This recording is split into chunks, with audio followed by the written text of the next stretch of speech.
కలియుగ వైకుంఠం, ఆ 7 కొండల వెంకటరమణుడి పుణ్యక్షేత్రం. కానీ ఒకప్పుడు ఇదే గడ్డపై గోవిందనామ స్మరణ కన్నా ఆడబిడ్డల ఆర్తనాదాలే ఎక్కువగా వినిపించేవని మీకు తెలుసా? అది ఒక చీకటి రాజ్యం. పెళ్లి చేసుకోవాలంటేనే భయపడే రోజులవి. ఎందుకంటే పచ్చని పందిరిలో తాళి కట్టించుకున్న ఏ వధువైనా సరే తన మొదటి రాత్రి భర్తతో కాదు, ఆ కామాంధుడైన పాలిగాడితోనే గడపాలి. ఆ పాలెగాడిని ఎదిరించే మగాడే లేడు, వాడిని ఆపే దేవుడే రాడు అనుకున్న సమయంలో అడవిలో ఒక శక్తి పుట్టింది. ఆ పాలెగాడు వాడికి వాడే వేటాడే పులి అనుకున్నాడు. కానీ అడవిలో పుట్టిన ఆ శక్తి వాడిని వేటాడే సింహమని ఆ పాలెగాడికి తెలియదు. ఒక రాక్షసుని సంహరించడానికి ఆ తల్లి వేసిన 4 చిత్ర విచిత్రమైన వేషాల కథే ఈ గంగమ్మ జాతర. అసలు ఏం జరిగింది, ఆ చరిత్ర ఏమిటి తెలియాలంటే ఈ వీడియో చివరి వరకు చూడండి. ఒక రాక్షసుణ్ణి చంపడానికి ఆ తల్లి వేసిన 7 వేషాలే ఇవాళ మనం గంగమ్మ జాతర అనే పేరుతో జాతరగా జరుపుకుంటున్నాం.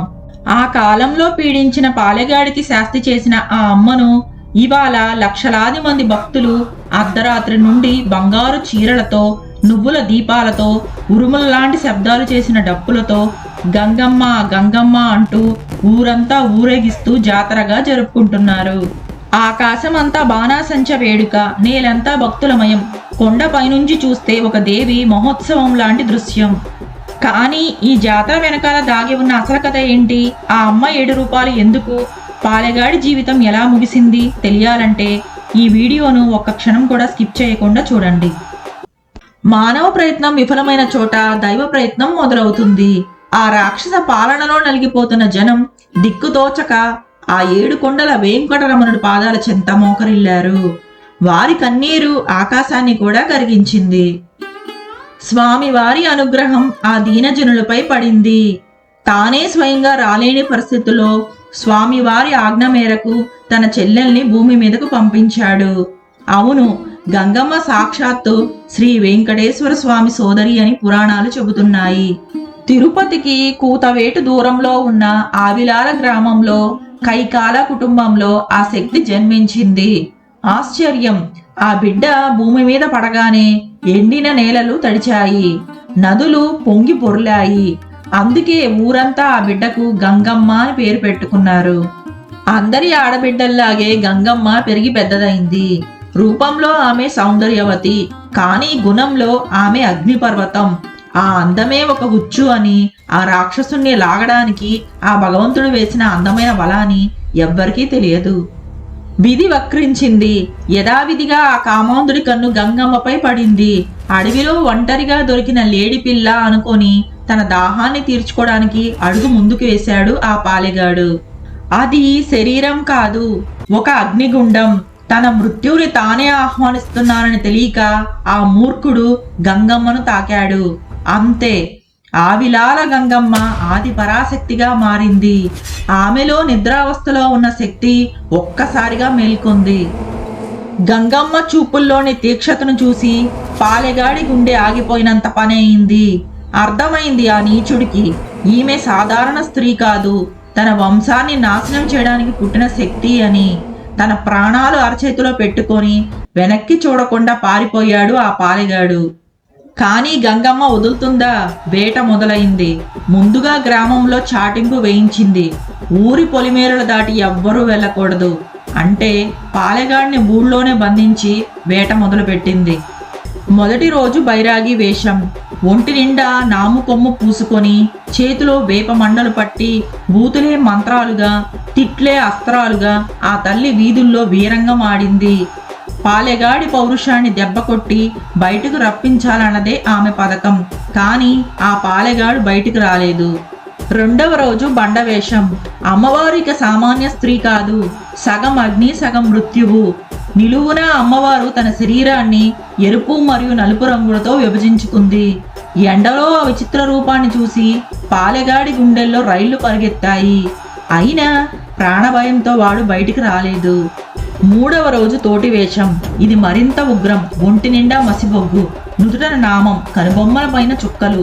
తనకి 1000 కళ్ళు ఉన్నాయని చెప్పడానికి సంకేతంగా చిల్లుల కొండను ధరించి మరి ఆ పాలెగాన్ని గాలించింది గంగమ్మ తల్లి. చేతిలో పాత పూరగ పట్టి ఊరి చెత్తను ఊడ్చినట్టే వాడిని ఊడ్చేయడానికి తాతయ్య గుంట వైపు అడుగులు వేసింది గంగమ్మ తల్లి. పాలెగాడు ఆ వికృత రూపాలను చూసి భయపడ్డాడే తప్ప బయటికి రాలేదు. ఇక లాభం లేదని గంగమ్మ బలం పనిచెయ్యని చోట బలహీనతను వాడింది. పాలెగాడికి తన కులం అన్నా హోదా అన్నా పిచ్చి. అందుకే 4వ రోజు దొరవేషం వేసింది. సమాజంలో హుందాతనం గాంభీర్యం ఉట్టిపడేలా ఒక దొరలా ముస్తాబైంది. ఆ దొర టీవీ చూసి మోసపోయాడు పాలెగాడు. తన స్థాయి వ్యక్తి వచ్చాడని, తనకు సహాయం చేస్తాడని భ్రమపడి గుహలోంచి బయటకు వచ్చాడు. వలలో చిక్కుకున్నాడు. వాడిని చూడగానే గంగమ్మ కళ్ళల్లో మళ్ళీ అదే రౌద్రం. క్షణం కూడా ఆలస్యం చేయలేదు. కత్తి పాలెగాడి మీదకు దూసింది. ముందుగా ఆడవాళ్ళను చూసి వెకిలిగా నవ్విన ఆ దవడను తెగ నరికింది. ఆ తర్వాత తల నరికి రక్త తర్పణం చేసింది. గంగమ్మ తన పగ తీర్చుకుంది. ఆడవాళ్లను ఆట బొమ్మలుగా చూసిన ఆ రాక్షసుడి అహంకారం ఆ తల్లి పాదాల కింద పడి నలిగిపోయింది. రాక్షస సంహారం తర్వాత ఉగ్ర రూపంలో ఉన్న అమ్మవారిని చూసి ప్రజలు పెరుగన్నం చల్లని పదార్థాలతో అమ్మను శాంతింపజేశారు. ఆ విజయానికి ప్రతీకగా ప్రతి ఏటా తిరుపతిలో గంగమ్మ జాతర జరుగుతుంది. మనం వేసే బైరాగి, బండ, తోటి, దొరవేషాలు ఆ తల్లి వేసిన వ్యూహంలో భాగమే. శ్రీ వెంకటేశ్వర స్వామికి స్వయాన తోబుట్టువు కావడంతో తిరుపతి గంగమ్మ జాతర సమయంలో శ్రీవారు గంగమ్మ తల్లికి సారె పంపేవారు. విష్ణు అవతారమైన శ్రీ వెంకటేశ్వర స్వామి ద్వాపర యుగంలో శ్రీకృష్ణుడు. కాటమరాజుల కథల ప్రకారం గంగమ్మ శ్రీకృష్ణుడికి చెల్లెలు. అందుకే శ్రీవారి ఆలయం నుంచి ప్రతి ఏటా అమ్మకు పుట్టింటి సారె పంపే సాంప్రదాయం ఇప్పటికీ కొనసాగుతుంది. శ్రీవారికి తోబుట్టువుగా భారతీయ సనాతన సాంప్రదాయం ప్రకారం శ్రీ తాతయ్య గుంట గంగమ్మకు ప్రతి ఏటా జాతర నెలలో శ్రీవారి ఆలయం నుంచి గంగమ్మ ఆలయానికి గంప, చేట, పట్టు శేష వస్త్రాలు, పసుపు, కుంకుమలను టీటీడీ వారు అందజేస్తున్నారు.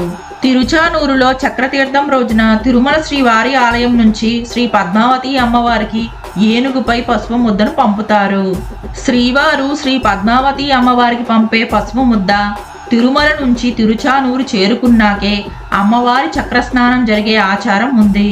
ఈ పసుపు ముద్దను తిరుచానూరుకు తీసుకువెళ్లే సమయంలో మార్గమధ్యంలో ఉన్న తాతయ్య గుంట గంగమ్మ గుడి ముందు ఒకసారి ఆపి అర్చకులు, అధికారులు అమ్మవారికి కొబ్బరికాయ సమర్పించి హారతి ఇస్తారు. ఆ తరువాతే తిరుచానూరుకి ఈ పసుపు ముద్దను ఊరేగింపుగా తీసుకువెళ్తారు.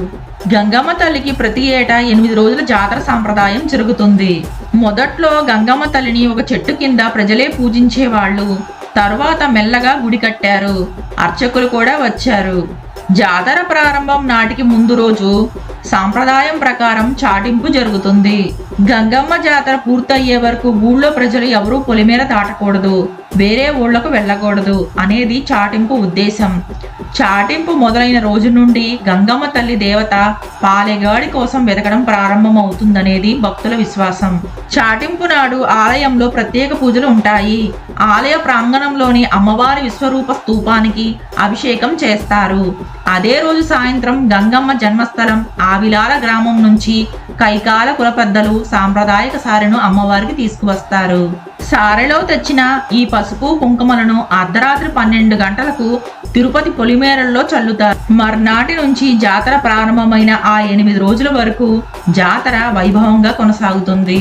దుష్ట సంహారం కోసం గంగమ్మ తల్లి వివిధ వేషాలను ధరించింది కాబట్టి అందుకు ప్రతీకగా ప్రస్తుతం జాతరలో భక్తులు విచిత్ర వేషాలను ధరిస్తూ ఉంటారు.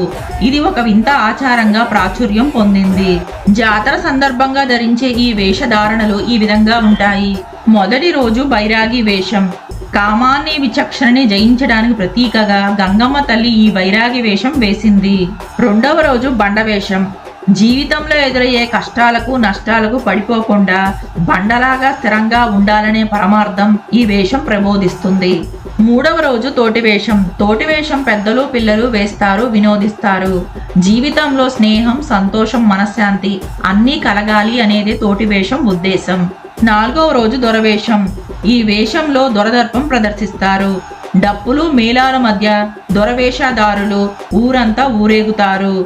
జీవితంలో వ్యక్తిగతమైన హుందాతనం, పేదరికం, గాంభీర్యం, సమాజం పట్ల బాధ్యత ఇవన్నీ అవసరమని ఈ వేషం సూచిస్తుంది.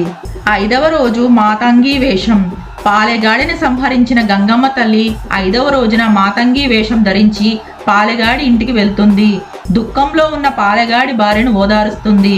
పుట్టిన జీవికి జనన మరణాలు సర్వసాధారణమనే సందేశం మాతంగి వేషం ప్రబోధిస్తుంది. 6వ రోజు సున్నం కుండల వేషం.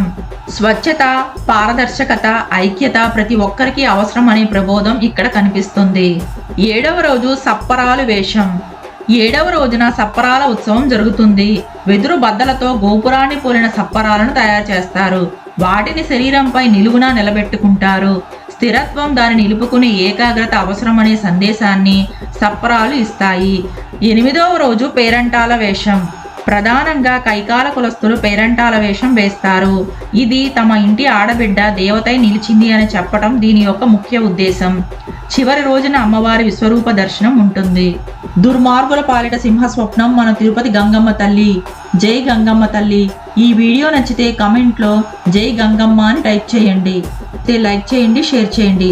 మరిన్ని మంచి ఆధ్యాత్మిక కథల కోసం మన ఛానల్ని సబ్స్క్రైబ్ చేసుకోండి. మరొక ఆధ్యాత్మిక కథతో మళ్ళీ మీ ముందుంటాం. అంతవరకు సెలవు. నమస్కారం.